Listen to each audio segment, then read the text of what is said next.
Second time যোদ্ধারা আসসালামু আলাইকুম। আশা করি প্রত্যেকে ভালো আছি, সুস্থ আছি। আমাদের ধারাবাহিক ক্লাস চলতেছে তোমাদের জন্য, সেকেন্ড টাইম অপটিমিস্টিক ব্যাচের হিসাব বিজ্ঞান ক্লাস। সো আজকে আমাদের এই সপ্তাহের লাস্ট ক্লাস এবং আমরা পরবর্তীতে নতুন নতুন রুটিন দিব। আজকে প্রিভিয়াস ইয়ারের কোশ্চেন সলভ করো, বিশেষ করে জাহাঙ্গীরনগর বিশ্ববিদ্যালয় এবং রাজশাহী বিশ্ববিদ্যালয়ের। সো জাহাঙ্গীরনগর বিশ্ববিদ্যালয়ের প্রিভিয়াস ইয়ারের কোশ্চেন প্যাটার্নটা একটু ডিফারেন্স, ঠিক আছে? আগে হচ্ছে কঠিন টপিকগুলো থেকে কোশ্চেন আসতো। সো আজকে আমরা এটাই ব্যাখ্যা করব, বিশ্লেষণ করব প্রিভিয়াস ইয়ারে কোন টপিকগুলো থেকে কোশ্চেন বেশি আসছে এবং এটা আমরা শর্টকাট ট্রিক্সে কিভাবে কম সময়ে সলভ করতে পারি সেটা তোমাদেরকে দেখাবো, ঠিক আছে? সো যারা যারা জয়েন করছি প্রত্যেকে ওয়েলকাম। সবাই লাইভটি শেয়ার করে দিব, ঠিক আছে? ওকে বন্ধুদের মাঝে মেনশন করে দিব।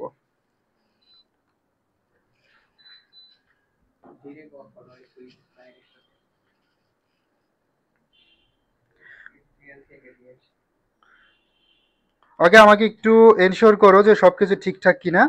আর যারা যারা জয়েন করছে প্রত্যেকেই লাইভটি শেয়ার করে দেই, আমি শেয়ার করে দিচ্ছি গ্রুপগুলোতে। তোমরা দ্রুত শেয়ার করো, ঠিক আছে? বেশ সময় নেবো না, জাস্ট 30 সেকেন্ড সময় নেবো, আমরা সরাসরি টপিকে চলে যাব। ওকে, এবং আজকে ম্যাথ বেশি সলভ করব এবং শর্টকাট ট্রিক্সে। তোমরা জানো নতুন মুনাফার অনুপাত, ত্যাগ অনুপাত এবং হচ্ছে অবচয় যে ম্যাথগুলো আছে এগুলো আমাদের কাছে একটু কঠিন বেশি লাগে এবং সময়ও বেশি লাগে সলভ করতে। সেই ম্যাথগুলো কিভাবে কম সময় সলভ করা যায় সো এটা দেখাবো। এবং আমাদের মেন উদ্দেশ্য হচ্ছে এখন যে প্রিভিয়াস এর কোশ্চেন অ্যানালাইসিস করে টপিকগুলো সিলেক্ট করা, টপিকগুলো টার্গেট করে স্পেশাল কোন টপিক থেকে কোশ্চেন আসে। ওকে, সো এটাই হচ্ছে আজকের ক্লাসে দেখাবো। শুরু থেকে শেষ পর্যন্ত ক্লাস করলে মোটামুটি জাহাঙ্গীরনগর বিশ্ববিদ্যালয়ের প্রিভিয়াস ইয়ারের কোশ্চেন সম্পর্কে তোমাদের ভালো একটা আইডিয়া হয়ে যাবে, ঠিক আছে? ওকে, আমি লাইভটি শেয়ার করে দিচ্ছি, তোমরা কাইন্ডলি প্রত্যেকে যারা যারা জয়েন করছি শেয়ার করে দেই এবং এবং বন্ধুদেরকে মেনশন দাও। বিশেষ করে তোমার যেই বন্ধুটা সেকেন্ড টাইম পরীক্ষা দিবে তাকে স্পেশাল একটু মেনশন করো। ওকে, সো আমি শেয়ার করে দিছি অলরেডি, তোমরা একটু শেয়ার করে দাও দ্রুত প্রত্যেকেই। আর সবার পড়াশোনা তো ভালো চলতেছে না? যারা যারা প্রিপারেশন এখনো শুরু করেনি প্রত্যেকে শুরু করতে হবে। কারণ হচ্ছে এখন এই সময়, তুমি যদি এখন থেকে শুরু করো ইনশাল্লাহ সামনে যে সময় আছে এই সময়টার মধ্যে মোটামুটি প্রিপারেশনটা পুরোপুরি গুছাতে পারবা। এখন তোমার মনে হতে পারে যে আমি তো এতদিন হচ্ছে অনেক পড়ছি, আবার প্রিপারেশন অনেকদিন পর শুরু করি, সেই সব পরীক্ষার আগে গিয়ে মোটামুটি 2 মাস পড়লে হয়ে যাবে, তাহলে কিন্তু এখন কি ভুল ধারণার মধ্যে আসছো। অবশ্যই অবশ্যই এখান থেকে বের হতে হবে। আপনি এসে জয়েন করছো, সো ওয়েলকাম। প্রত্যেকে একটু ক্লাসটি প্রত্যেকে শেয়ার করে দিন নিজের টাইমলাইনে দ্রুত। ওকে, সো শুরুতে আমরা যে কোশ্চেনটা সলভ করব খুবই ইম্পর্টেন্ট একটা প্রশ্ন। এই প্রশ্নটা অনেক বছর, হ্যাঁ, জাস্ট বিগত অনেক বছর ধরে এই কোশ্চেনটা আসতেছে প্রিভিয়াস ইয়ারে এবং এটা শুধুমাত্র একটা বিশ্ববিদ্যালয় না, প্রত্যেকটা বিশ্ববিদ্যালয়ের জন্য ইম্পর্টেন্ট। আমরা অনেক সময় মুখস্থ করি বাট ডিটেলসে শিখবো। ওকে, তো দেখো এখানে কি বলছে, বলছে বাজেয়াপ্ত শেয়ার, বিশেষ করে এই বাজেয়াপ্ত শেয়ার এটা পূর্ণ বিক্রয়ের পর শেয়ার বাজেয়াপ্তকরণ হিসাবে উদ্বৃত্ত টাকা কোন হচ্ছে যে লাভটা বোঝায়, বিশেষ করে এটা থেকে যে লাভটা আসে সেটা হচ্ছে মূলধন জাতীয় আয়। এবং এই মূলধন জাতীয় আয় থেকে যে সঞ্চিতিটা তৈরি করা হবে তাকে কি বলবে? মূলধন সঞ্চিতি। তার মানে শেয়ার বাজেয়াপ্তকরণ হিসাবের উদ্বৃত্ত বা টাকা এটা পুনরায় বিক্রি করার পর এটা থেকে যে অ্যামাউন্টটা আসে এই অ্যামাউন্টটা দ্বারা কি বোঝায়? এটা দ্বারা বোঝায় যে এটা অবশ্যই অবশ্যই শেয়ার মূলধন জাতীয় আয় বোঝায়। আর মূলধন জাতীয় আয়কে কি করতে হবে? কি করতে হবে? মূলধন সঞ্চিত হিসাবে স্থানান্তর করতে হবে। মূলধন সঞ্চিত হিসাবে কি করতে হবে? স্থানান্তর করতে হবে। সো এই কোশ্চেনটা সবাই ক্লিয়ারলি বুঝতে পারছি কিনা? এই কোশ্চেনটা সবাই ক্লিয়ারলি বুঝতে পারছি কিনা আমাকে একটু বলো। আর যারা যারা মেনশন দাও না স্পেশালি বন্ধুদেরকে দ্রুত একটু মেনশন দিয়ে দাও, ঠিক আছে? যারা যারা এখনো বন্ধুদের মেনশন দেই নাই দ্রুত মেনশন দেই। শুধুমাত্র একা একা ক্লাস করলে হবে না, সবাই মিলে ক্লাসটি করো।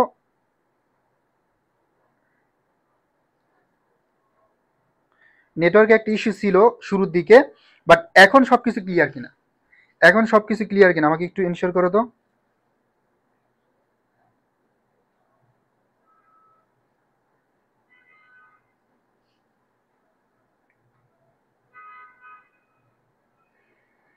এখন সবকিছু ক্লিয়ার কিনা?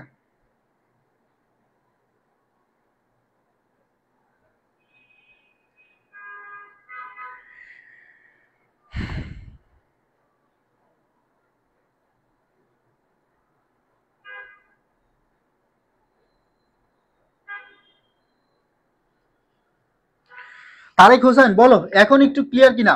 ওকে, শেয়ার বাজেয়াপ্তকরণ মানে কি বলতো? শেয়ার বাজেয়াপ্তকরণ মানে হচ্ছে শেয়ারের মালিকানা একদম বাতিল করে দেওয়া। কি করা? শেয়ার মালিকানা বাতিল করে দেওয়া। এখন আসো, শেয়ার মালিকানা যদি বাতিল হয়ে যায়, নাম্বার ওয়ান শেয়ার মালিকরা তাদের মালিকানা হারাবে, ঠিক আছে? 1 নম্বর পয়েন্ট। এই পয়েন্ট অপশনে থাকতে পারে। নাম্বার 2, প্রতিষ্ঠানের যেই মূলধন ছিল, এই মূলধনগুলো কি করবে, তখন ভ্যানিশ হয়ে যাবে। ঠিক আছে, মূলধনগুলো জিরো হয়ে যাবে। এখন দেখো প্রতিষ্ঠানের যে মূলধনগুলো আছে, এই মূলধনগুলো তুমি তো বিক্রি করতে পারবা পুনরায়। তো বিক্রি করলে যে লাভটা আসে, এই লাভ দ্বারা বোঝায় মূলধন জাতীয় আয়। আর মূলধন জাতীয় আয় থেকে যে সঞ্চিতি তৈরি করা হয় তাকে বলে মূলধন সঞ্চিতি। ক্লিয়ার? তাহলে এই শেয়ার বাজেয়াপ্তকরণের পূর্ণ বিক্রয়ের পর এটা থেকে যে উদ্বৃত্ত বা টাকা আসবে, এই টাকা দ্বারা কি বোঝায়, মূলধন জাতীয় আয় বোঝায়। আর এই মূলধন জাতীয় আয় থেকে যে সঞ্চিতি তৈরি করা হবে তাকে বলা হয় মূলধন সঞ্চিতি। তাকে কি বলা হয়, মূলধন সঞ্চিতি। ক্লিয়ার? প্রত্যেকে বুঝতে পারছি? ওকে, সেই কোশ্চেনটা খুবই ইম্পর্টেন্ট, এটা প্রত্যেক ইউনিভার্সিটির জন্য ইম্পর্টেন্ট। ঠিক আছে, এবং তোমাদের এই টাইপের প্রশ্নগুলো একটু একদম কি করতে হবে, ভালো করে নোট করে ফেলতে হবে, যেহেতু এখান থেকে প্রশ্ন আসে, তার মানে এই কোশ্চেনগুলো ইম্পর্টেন্ট। ঠিক আছে, যে প্রশ্নগুলো ইম্পর্টেন্ট সেগুলো তোমাদের কি করতে হবে, ভালো করে শিখতে হবে। পরবর্তীতে যে কোশ্চেনটা আমরা দেখতে যাচ্ছি সেই টাইপের প্রশ্ন খুব ইম্পর্টেন্ট, এবং এই কোশ্চেনগুলোর ম্যাথে আমরা বেশিরভাগ সময় ভুল করি। বিশেষ করে তুমি কোথায় ভুল করো এই পয়েন্টটা হচ্ছে আমি একটু ক্লিয়ার করে দিব। ঠিক আছে, যেখানে তুমি একটু বেশি ভুল করো ওইটাই আমরা কি করব, ক্লিয়ার করব।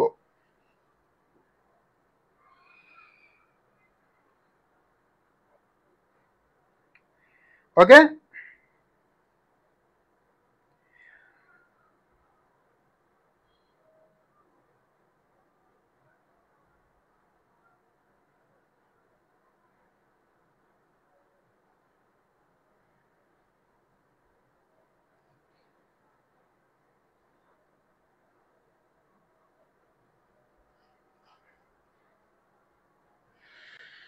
ওকে, ক্লিয়ার, থ্যাংক ইউ। আমরা চলে যাচ্ছি 2 নম্বর প্রশ্নে। অলরেডি এখানে দেখো আমরা মোটামুটি জানি যে কোম্পানি ব্যবসার ক্ষেত্রে যদি প্রতিষ্ঠানের দায় থাকে, হ্যাঁ, যদি প্রতিষ্ঠানের দায় থাকে সবার আগে ওটা পরিশোধ করতে হবে।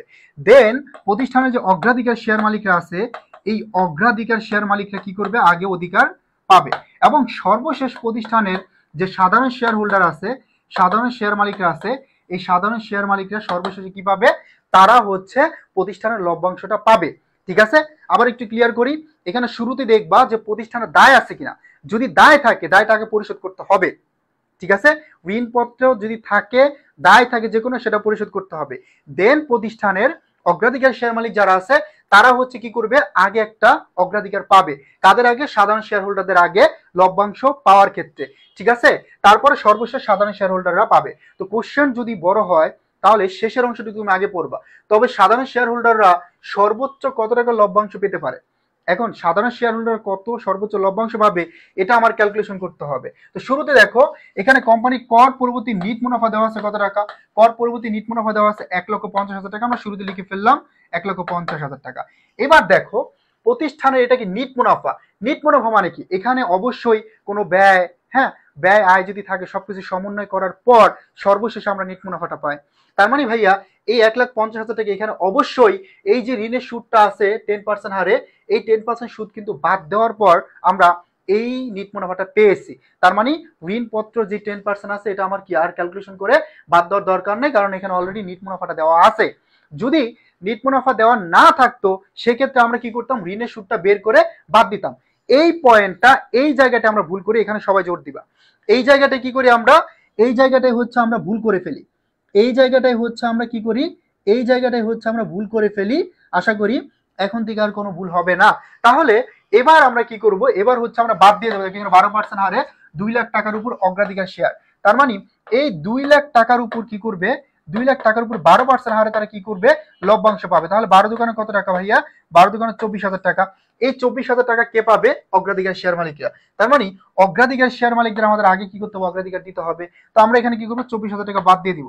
24,000 টাকা বাদ দিয়ে দিলে দেখো এখানে 1,26,000 টাকা, এই 1,26,000 টাকা কে পাবে, এই 1,26,000 টাকা পাবে সাধারণ শেয়ার মালিকরা বা সাধারণ শেয়ার হোল্ডাররা। ঠিক আছে, সিম্পল।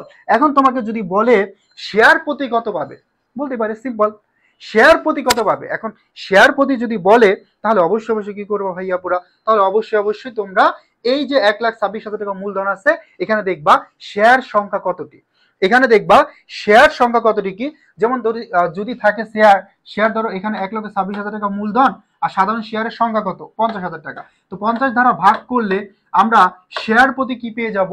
শেয়ার প্রতি আমরা লভ্যাংশের পরিমাণটা পেয়ে যাব। ঠিক আছে, দেখবা যে অনেক প্রশ্নে তোমরা দেখবা যে শেয়ার প্রতি লভ্যাংশের পরিমাণ কতটুকু, এইটুকু বের করতে বলে। সো আমরা কি পারবো কিনা বলো?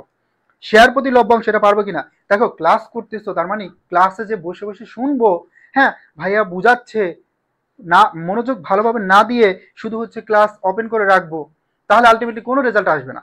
ভাই আমি পড়াচ্ছি, তোমার নোট করতে হবে, তোমার নিজের ট্রাই করতে হবে। ঠিক আছে, ওকে ইফতার আফরিন আয়শা বলো ক্লিয়ার কিনা, বুঝতে পারছি এটা?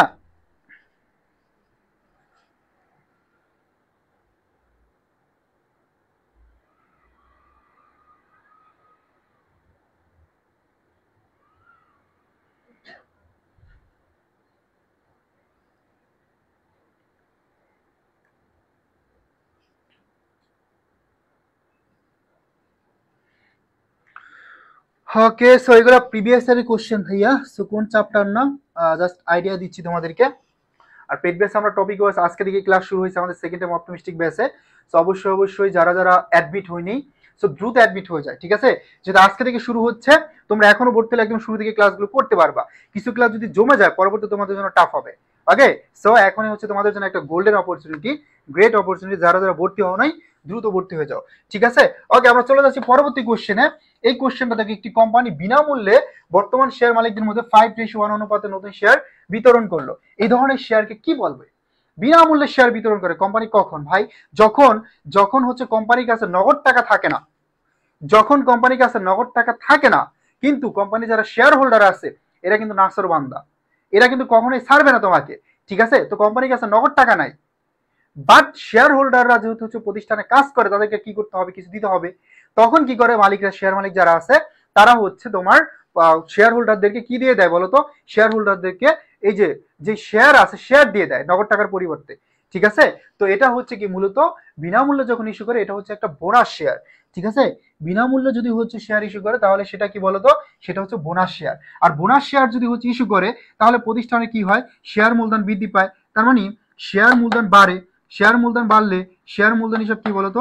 শেয়ার মূলধন বাড়লে শেয়ার মূলধন হিসাব হয়ে যাবে ক্রেডিট, এবং এটা দেওয়া হয় কই থেকে বলতো? জমাকৃত মুনাফা থেকে। জমাকৃত মুনাফা থেকে দেওয়া হয়, তার মানে জমাকৃত মুনাফা কমে যায়। জমাকৃত মুনাফা যদি কমে তাহলে কি হয়ে যাবে? ডেবিট হয়ে যাবে। তার মানে জমাকৃত মুনাফা ডেবিট এবং শেয়ার মূলধন হিসাব কি হবে? ক্রেডিট হবে, যদি হচ্ছে প্রতিষ্ঠানের বোনাস শেয়ারটা কি করা হয়? ইস্যু করা হয়। সবাই ক্লিয়ার? সবাই বুঝতে পারছি?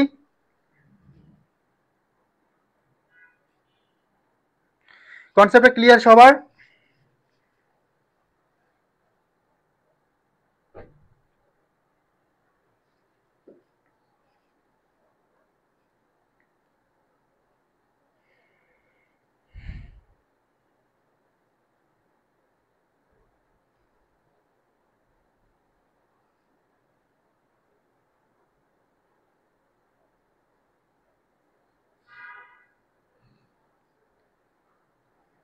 তোমরা কতজন ক্লাস দেখতেছো? এখানে দেখা যাচ্ছে না নেটওয়ার্ক ইস্যুর কারণে।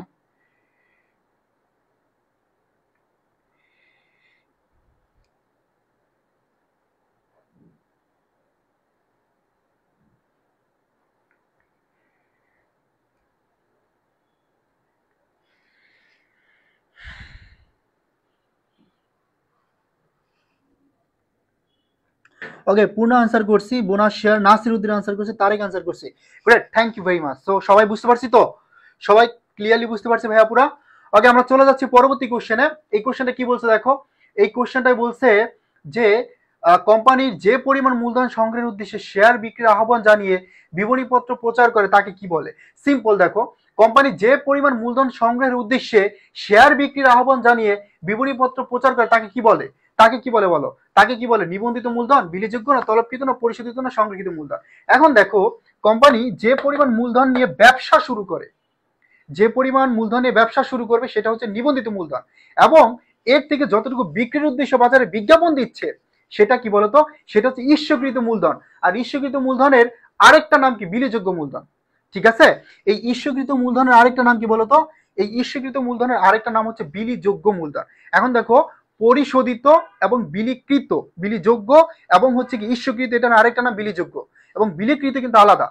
ঠিক আছে, যেমন হচ্ছে যে পরিমাণ শেয়ার তুমি ইস্যু করছো সেখান থেকে যতটুকু আবেদন পাইছে এবং বিলি করে দিচ্ছ সেটা হচ্ছে বিলিকৃত মূলধন। ওকে, আর কোম্পানি মূলধন সংগ্রহ উদ্দেশ্যে শেয়ার বিক্রির আহ্বান জানিয়ে বিপণীপত্র প্রচার করলে সেটা হচ্ছে ইস্যুকৃত বা হচ্ছে কি বিলিকৃত, সরি বিলি যোগ্য। ঠিক আছে, সেটা কি হবে, ইস্যুকৃত বা বিলি যোগ্য। ওকে, বুঝতে পারছি। আর যে পরিমাণ মূলধন নিয়ে ব্যবসা শুরু করতেছে সেটা হচ্ছে নিবন্ধিত মূলধন, আর হচ্ছে এই যে ইস্যুকৃত মূলধনের যতটুকু পরিশোধ করতেছে সেটা হচ্ছে পরিশোধিত মূলধন। ঠিক আছে, বা আদায়কৃত মূলধন। এই 3-4টা পয়েন্ট মনে রাখলে হবে। আমরা চলে যাচ্ছি পরবর্তী কোশ্চেনে, এটা খুব ইজি ছিল। পরেরটা বলছে অগ্রাধিকার শেয়ার সম্পর্কে যেটি সত্য। একটু আগে আমি লিখে দিছিলাম, যেমন অগ্রাধিকার শেয়ার কোথায় থাকে বলতো, এই যে ঋণপত্র এবং হচ্ছে সাধারণ শেয়ার হোল্ডার, এই দুইটার মাঝখানে। ঋণপত্র এবং সাধারণ শেয়ার হোল্ডার এই দুইটার মাঝখানে থাকে কি বলতো, এই দুইটার মাঝখানে থাকে অগ্রাধিকার শেয়ার মূলধনটা। অগ্রাধিকার শেয়ার মূলধন এই দুইটার মাঝখানে থাকে। এখন দেখো, এই যে অগ্রাধিকার শেয়ার মূলধন, সাধারণ শেয়ার, এইগুলোতে কি বলা হয়, এগুলোতে বলা হয় ওই মানে ওনার্স ইকুইটি। কোম্পানির ব্যবসার ক্ষেত্রে আমরা যেটাকে অ্যাসি বলি, মানে শেয়ার হোল্ডার ইকুইটি। তার মানে ভাইয়া এই যে ওই, এটা হচ্ছে ওনার্স ইকুইটি, বা ইকুইটি বলা হয় কাকে, সাধারণ শেয়ার হোল্ডার বা অগ্রাধিকার শেয়ার, এদেরকে ইকুইটি বলা হয়। ঠিক আছে, তার মানে এই অগ্রাধিকার শেয়ার থাকতেছে মাঝখানে, তাহলে এটা হচ্ছে কি, এই যে ঋণপত্র এবং ওই মানে মালিকানা সত্ত্ব বা অনার্স ইকুইটি। ঠিক আছে, বা সুদী ইকুইটি। এই ইকুইটি এবং ঋণের মিশ্রণে হচ্ছে অগ্রাধিকার শেয়ার মূলধন, কারণ অগ্রাধিকার শেয়ার মূলধন কি এই দুইটার মাঝখানে আছে। ঠিক আছে, আর সাধারণ শেয়ার হোল্ডার এগুলো কি ইকুইটি বলা হয়। তোমরা জানো জমাকৃত মুনাফা বা এই যে লভ্যাংশ টাইপের যা আছে এগুলো আমরা কি করি, ওই বলি বা অ্যাসি বলি কোম্পানির ক্ষেত্রে। বিশেষ করে ইকুইটি নামে কি বলা হয়, এগুলো বলা হয়। তার মানে এটা হচ্ছে মূলত কি বলতো, এটা হচ্ছে মূলত ইকুইটি এবং ঋণের মিশ্রণ। ক্লিয়ার, সবাই পয়েন্টটা ধরতে পারছি। ইকুইটি এবং ঋণের মিশ্রণ একদম মাঝখানে আছে, তাহলে যে ঋণ আর এটা হচ্ছে ইকুইটি, দুইটার মিশ্রণে কি অগ্রাধিকার শেয়ার মূলধন। আমরা মুখস্থ করি বাট বুঝে পড়ি না, বুঝে পড়তে হবে। ঠিক আছে, বুঝে পড়তে হবে। আমরা চলে যাচ্ছি পরবর্তী কোশ্চেনে, কোশ্চেন নাম্বার 6। এই কোশ্চেনটা একটু বড় হবে বাট এটাও কিন্তু অনেক ইজি। ঠিক আছে, এখানে তুমি শুরুতেই হচ্ছে কোশ্চেনটা দেখবে যে কি চাইছে। দেখো বলছে শেয়ার প্রিমিয়াম কত, প্রিমিয়ামের পরিমাণ কত। প্রিমিয়াম মানে কি বলতো, প্রিমিয়াম মানে হচ্ছে অধিহার। তার মানে আমরা অধিহারটা বের করব। অধিহার জিনিসটা কি, যে শেয়ার মূলধন থেকে তোমার শেয়ারের যে প্রাইসটা সেটা থেকে কতটুকু মূল্য বেশি বিক্রি করতেছে, যতটুকু প্রাইস বেশি আছে সেটাই হচ্ছে কি তোমার, সেটাই হচ্ছে মূলত প্রিমিয়াম বা হচ্ছে অধিহার। ঠিক আছে, সেটাই হচ্ছে প্রিমিয়াম বা অধিহার। ক্লিয়ার, সেটা হচ্ছে প্রিমিয়াম বা অধিহার। ওকে, সেটা হচ্ছে প্রিমিয়াম বা অধিহার। ঠিক আছে, ওকে। তার মানে ভাইয়া পুরা এখানে আমরা শুরুতে একটু দেখবো যে শেয়ার সম্পর্কে কি দেওয়া আছে। এখানে অনুমোদিত মূলধন দেওয়া আছে 100 টাকা করে, 25,000 সাধারণ শেয়ার। প্রথম বছর কোম্পানি কি করছে, 7,000 সাধারণ শেয়ার মোট এত টাকায় বিক্রি করছে, এবং দ্বিতীয় বছর কি 8,000 শেয়ার এত টাকায় বিক্রি করছে বা বিলি করছে। এখন দেখো 7,000 শেয়ার সে বিলি করছে, এই 7,000 শেয়ারের প্রতিটার মূল্য কয় টাকা করে, 100 টাকা। তার মানে শেয়ার মূলধন হওয়ার কত টাকা, 7 লক্ষ টাকা। বাট সে বিক্রি করছে কত দেখো, 8,40,000। এখন তোমার শেয়ার মূলধন হওয়ার কথা ছিল কত টাকা, 7 লক্ষ টাকা, তুমি বিক্রি করছো 8,40,000 টাকা। তাহলে এখানে অবশ্যই কি আছে, অধিহার আছে। তাহলে অধিহার কত বলতো, অধিহার হচ্ছে এখানে 1,40,000 টাকা। তোমার শেয়ার মূলধন বের হয়েছে 100 টাকা করে, 7,000 শেয়ার 7 লক্ষ টাকা। বাট তোমার মূলধন আছে কত, টোটাল বিক্রি করছে 8,40,000। তার মানে এই যে 1,40,000 টাকা অতিরিক্ত আসলো, এটা কি, এই 1 লাখ টাকা অতিরিক্ত আসলো, এটা কি, এই যে অতিরিক্ত টাকাটা এটাই হচ্ছে শেয়ার মূলধন। এবং এই শেয়ার মূলধনের আরেকটা নাম হচ্ছে শেয়ার প্রিমিয়াম। ঠিক আছে, এই শেয়ার মূলধনের আরেকটা নাম হচ্ছে share premium. Clear, got it my dear students, বুঝতে পারছি। শেয়ার মূলধন এটা আরেকটা নাম হচ্ছে share premium, that's it. Clearly বুঝতে পারছি সবাই।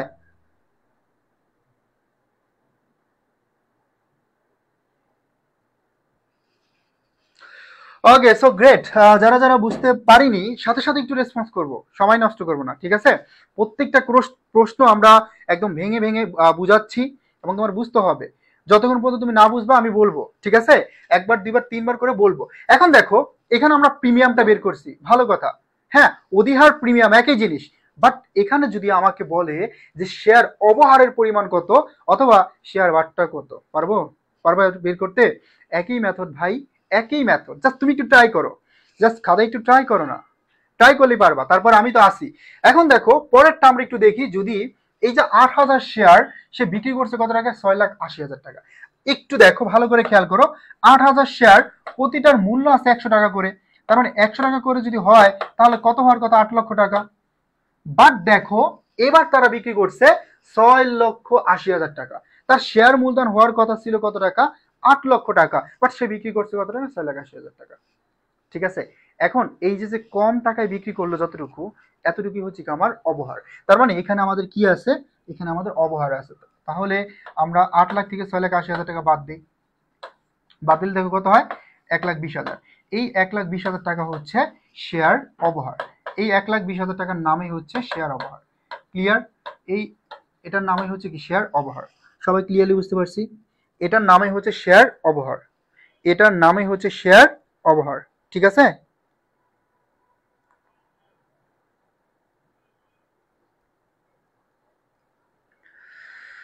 ওকে, তার মানে এটা হচ্ছে শেয়ার অবহার। এটা হচ্ছে কি? শেয়ার অবহার। সবাই ক্লিয়ারলি বুঝতে পারছি? তো যদি হচ্ছে প্রশ্নে শেয়ার অবহার এবং শেয়ার অধিহার বা প্রিমিয়াম ক্যালকুলেশন করতে বলে, জাস্ট সেম মেথডে তুমি ট্রাই করবা। ঠিক আছে? এবং যদি বলে শেয়ার অধিহার কত, মানে হচ্ছে শেয়ার প্রতি কত টাকা করে, এটা বের করতে বললে তখন কি করতে হবে? তখন শেয়ার সংখ্যা দ্বারা ভাগ করতে হবে। ঠিক আছে? তখন এই মূলধনকে শেয়ার সংখ্যা দ্বারা ভাগ করলেই তুমি শেয়ার প্রতি টাকাটা ক্যালকুলেশন করতে পারবা, একদম ইজিলি পারবা। ঠিক আছে? পারবো কিনা? ওকে, সো পরের প্রশ্নটা বলছে, বছরান্তে কোম্পানির উদ্ধৃত পত্রে পরিশোধিত মূলধন হিসাবে টাকা কত হবে? এখন একটা জিনিস খেয়াল করো, মেঘনা কোম্পানি 1995 সালের এত জানুয়ারি গঠিত হয়েছে। অনুমোদিত মূলধন কত আছে? 100 টাকা করে 20,000। তার মানে সে 20,000 শেয়ার, 20,000 শেয়ার নিয়ে 100 টাকা করে নিয়ে সে কি করছে? ব্যবসা শুরু করছে। এটা হচ্ছে কোম্পানির নিবন্ধিত মূলধন। ঠিক আছে? এটা কি কোম্পানির নিবন্ধিত মূলধন? এটা হচ্ছে কোম্পানির নিবন্ধিত মূলধন। সিম্পল। এখন আসো, প্রথম বছর কোম্পানি কি করছে? 5,000 শেয়ার মোট 6 লাখ টাকায় এবং 10,000 শেয়ার মোট 9,50,000 টাকা বিলি করছে। এখন কি বলছে দেখো, শেয়ার বিলি বাবদ 56 টাকা আদায় হয়েছে। বছরান্তে কোম্পানির উদ্ধৃত পত্রে পরিশোধিত মূলধন হিসাবে কত টাকা দেখাবে? তুমি জানো যে বছরান্তে উদ্ধৃত পত্রে, বিশেষ করে আর্থিক অবস্থার বিমিতে, আমরা প্রথমে কি করি? মূল টাকাটা দেখাই। মানে পরিশোধিত মূলধন হিসাবে আমরা মেইন টাকাটা দেখাবো, মূলধনটা দেখাবো। ঠিক আছে? শেয়ার অধিহার, শেয়ার অবহার, এগুলোর জন্য কি আমাদের আলাদা শিরোনাম থাকে না? হ্যাঁ, এগুলোর জন্য কি আলাদা শিরোনাম থাকে না ভাইয়া পুরা? তো অবশ্যই অবশ্যই যেটা করতে হবে, তোমাদেরকে এখানে দেখতে হবে যে প্রথমে আসলে আমার শেয়ারের পরিমাণ কত এবং শেয়ারের টাকা কত টাকা করে। এখন দেখো এখানে প্রথম বছর কোম্পানি কি করছে? 5,000 শেয়ার। এই 5,000 শেয়ার এবং প্রতিটার মূল্য 100 টাকা করে। তার মানে শেয়ার মূলধন হয় কত টাকা? 5 লক্ষ টাকা। এবং দেখো এখানে পরের বছর কি করছে? 10,000 শেয়ার। এই 10,000 শেয়ার সে কি করছে? 100 টাকা করে বিক্রি করছে। এই যে মেন টাকাটা আমি লিখে দিলাম, তাহলে কত হয়? 10 লক্ষ টাকা। তার মানে 10 লক্ষ আর 5 লক্ষ, এই যে 15 লক্ষ টাকা। এই 15 লক্ষ টাকা হবে, এই 15 লক্ষ টাকা কি হবে? এই 15 লক্ষ টাকা হবে তোমার, এই 15 লক্ষ টাকা হচ্ছে তোমার প্রতিষ্ঠানের পরিশোধিত মূলধন, যেটা আমরা উদ্ধৃত পত্রে দেখাবো। এই পরিশোধিত মূলধন এটা আমরা কি করব? এটা হচ্ছে আমরা তাহলে উদ্ধৃত পত্রে দেখাবো। সবাই ক্লিয়ার? এটা তাহলে আমরা কি করব? এটা হচ্ছে আমরা উদ্ধৃত পত্রে দেখাবো। সবাই ক্লিয়ারলি বুঝতে পারছি? ভাইয়া পুরা বলেন বুঝতে পারছেন কিনা? ওকে, এই যে ম্যাথগুলো দেখতে পাচ্ছ, এই ম্যাথগুলো দেখলে একটা ভয় এমনিতে কাজ করে যে ভাই এত বড় ম্যাথ কিভাবে সলভ করব। বাট তুমি দেখো, আমরা যে দুইটা ম্যাথ, অলরেডি দুইটা না তিনটা ম্যাথ এখানে বড় বড় ক্যালকুলেশন করলাম একসাথে, এখানে তিনটা ম্যাথ সলভ করতে কতটুকু সময় লাগছে? জাস্ট ভয় কোথায়? ভয় হচ্ছে যে এত বড় ম্যাথ আমি সলভ করতে পারবো কিনা, মানে আগে একটা ভয় কাজ করে। আলটিমেটলি তুমি দেখবা যে বড় ম্যাথগুলো তুমি কম সময় আনসার করতে পারবা এবং সহজ হয়। ঠিক আছে? সো এটা না বুঝলে একটা স্ক্রিনশট না, এবং আমি বলবো আরেকবার রিপিট করবো, সমস্যা নাই। যদি না বুঝো আমাকে বলো,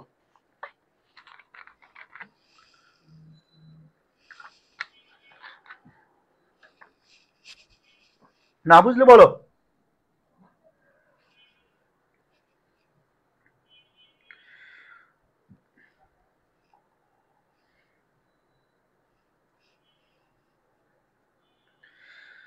কি জাওয়াত বুঝতে পারছি?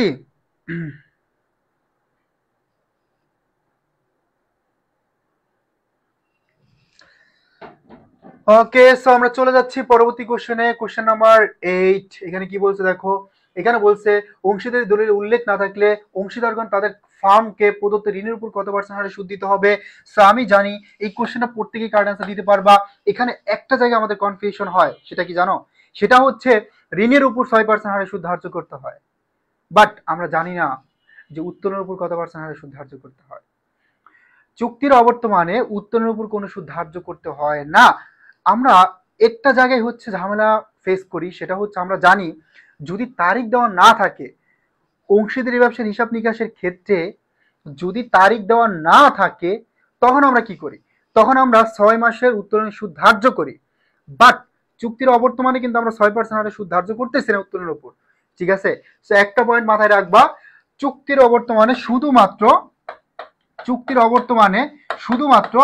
ঋণের সুদ হচ্ছে 6% হারে ধার্য করা হয়। চুক্তির অবর্তমানে ঋণের উপর 6% হারে সুদ ধার্য করা হয়।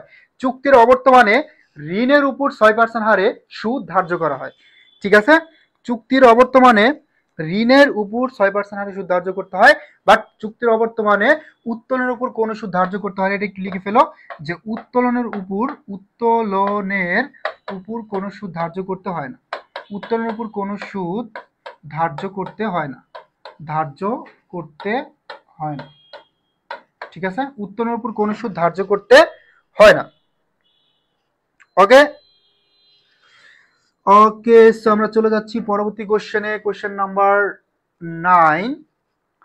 এখানে দেখো খুবই সিম্পল একটা প্রশ্ন, হিসাব বিজ্ঞানের ইনপুট কি এবং হিসাব বিজ্ঞানের আউটপুট কি। দেখো এই প্রশ্নগুলো হচ্ছে একদম বেসিক প্রশ্ন। কেন বেসিক প্রশ্ন? কারণ দেখো তুমি হিসাব বিজ্ঞান শিখতেছো, এখন হিসাব বিজ্ঞানের ইনপুটটা কি এটা যদি না জানো তাহলে কি হয়? কোন উদ্দেশ্যে তুমি হিসাব বিজ্ঞান শিখতেছো, কেন শিখতেছো, হ্যাঁ কি কাজে লাগবে। এখন দেখো সর্বপ্রথম আমি কি করি বলো তো, বলো সর্বপ্রথম আমরা কি করি বলো? সর্বপ্রথম একটা ঘটনা, এই ঘটনাটাকে আমরা চিহ্নিত করি, তাই না? একটা ঘটনা, এই ঘটনা দেখি যে অর্থ দ্বারা পরিমাপযোগ্য কি না। এই ঘটনাটা যদি অর্থের অঙ্কে পরিমাপযোগ্য হয় তাহলে সেটা লেনদেন হয়ে যাবে। ঠিক আছে, তার মানে প্রথম কাজে হচ্ছে আমাদের লেনদেন কি করা, লেনদেন চিহ্নিত করা অথবা লেনদেন শনাক্ত করা। তার মানে হিসাব বিজ্ঞানে শুরু হচ্ছে কি দিয়ে? লেনদেন দিয়ে। তার মানে ইনপুট কি ভাইয়া? ইনপুট হচ্ছে লেনদেন। এবং আউটপুট কি হবে তাহলে? আউটপুট হচ্ছে আর্থিক বিবরণী। কারণ আমাদের মেন উদ্দেশ্য হচ্ছে, হিসাব বিজ্ঞানের মেন উদ্দেশ্য হচ্ছে কি বলতো? হিসাব বিজ্ঞানের মেন উদ্দেশ্য হচ্ছে তথ্য সরবরাহ করা। এখন কাকে তথ্য সরবরাহ করবো? যে ব্যবসায়ের যেই বহিষ্ঠ ব্যবহারকারী আছে, ব্যবসার যে তৃতীয় পক্ষ আছে, ব্যবসার যে বিনিয়োগকারী আছে, ব্যবসার যে পাওনাদার আছে, তাদেরকে একটা এক্সাক্ট ইনফরমেশন প্রোভাইড করা হয়। কেন করা হয়? তারা যাতে একটা ডিসিশন নিতে পারে প্রতিষ্ঠানে বিনিয়োগ করব কিনা, একটা সিদ্ধান্ত যাতে নিতে পারে। এই জন্য বলা যায় যে ইনপুট হচ্ছে লেনদেন এবং সর্বশেষ হচ্ছে আউটপুট, এবং সেটা হচ্ছে আর্থিক বিবরণী। কারণ এটা থেকে মূলত আমরা একটা তথ্য পেয়ে যাই এবং সেই তথ্য দিয়ে আমরা মূলত কি করি বলতো? প্রতিষ্ঠানের যারা বাহ্যিক ব্যবহারকারী আছে তারা একটা সিদ্ধান্ত নিতে পারে যে প্রতিষ্ঠানে বিনিয়োগ করা যাবে কি যাবে না। ঠিক আছে, তাহলে ইনপুট হচ্ছে লেনদেন এবং আউটপুট আর্থিক বিবরণী। সুন্দর করে নোট করে ফেলো। ওকে, খুবই ইম্পর্টেন্ট প্রশ্নটা। আগে পরের প্রশ্নটা দেখো, আমাদের এখানে একটা মিসিং আছে, এটা 10 নম্বর প্রশ্ন হবে। সেখানে বলছে রবিনের কাছ থেকে প্রাপ্ত টাকা, এই রবিনের কাছ থেকে প্রাপ্ত টাকা, হ্যাঁ রবিনের কাছ থেকে প্রাপ্ত টাকা পিটারের হিসাবে ক্রেডিট করা হলে কি ধরনের ভুল হবে? রবিনের কাছ থেকে প্রাপ্ত টাকা পিটারের হিসাবে ক্রেডিট করা হলে কি ধরনের ভুল হবে? ঠিক আছে, একটা জিনিস খেয়াল করো, রবিনের কাছ থেকে প্রাপ্ত টাকা, এখন রবিনের কাছ থেকে একজনের টাকা আরেকজনের হিসাবে যদি লিখে ফেলে, রবিনের কাছ থেকে টাকা পেলে আমাদের কি হবে বলতো? আমাদের কি হবে? নগদান হিসাব ডেবিট, এবং প্রাপ্য রবিন হিসাব বা প্রাপ্য কি, এই যে রবিনের কাছ থেকে টাকা হয়েছে, রবিন কমে গেছে, এই রবিন হিসাব হয়ে যাবে ক্রেডিট, তাই না? এটা হয়ে যাবে ক্রেডিট। তাহলে দেখো হওয়ার কথা ছিল রবিন লিখে ফেলছে পিটার, এক হিসাবের টাকা যখন আরেক হিসাবে লিখে ফেলবে, এক হিসাবের টাকা যখন আরেক হিসাবে লিখে ফেলবে তখন সেটা হয়ে যাবে কি? সেটা হয়ে যাবে বেদাখিলার ভুল। একটা শিখলে হবে? নো, এই বেদাখিলার ভুলের আরেকটা নাম কি? এটার আরেকটা নাম হচ্ছে খতিয়ান মুক্তের ভুল। তার মানে বেদাখিলার ভুলের আরেকটা নাম হচ্ছে খতিয়ান মুক্তের ভুল। এই বেদাখিলার ভুল অথবা এটার আরেকটা নাম হচ্ছে খতিয়ান মুক্তের ভুল। বিকল্প নাম মাস্ট, কারণ অপশনে যদি বিকল্প নাম তুমি না জানো তখন একটা ধরা খেয়ে যাবে এবং আনসার করে আসতে পারবে না। তাহলে এক হিসাবের টাকা আরেক হিসাবে লিখে ফেলবে, সেটা হচ্ছে বেদাখিলার ভুল অথবা খতিয়ান মুক্তির ভুল। ধরো ভাড়া হিসাব, হ্যাঁ ভাড়া হিসাব, ধরো ভাড়া হিসাব লিখে ফেলছে কি হিসাবে? লিখে ফেলছে ধরো মজুরি হিসাবে। এখন এক হিসাবে টাকা আরেক হিসাবে লিখে ফেলছে না, এই এক হিসাবের টাকা আরেক হিসাবে লিখে ফেললে সেটা হয়ে যাবে কি ভুল, সেটা হয়ে যাবে বেদাকিলার ভুল অথবা খতিয়ান মুক্তির ভুল। সবাই বুঝতে পারছি? সবাই ক্লিয়ারলি বুঝতে পারছি?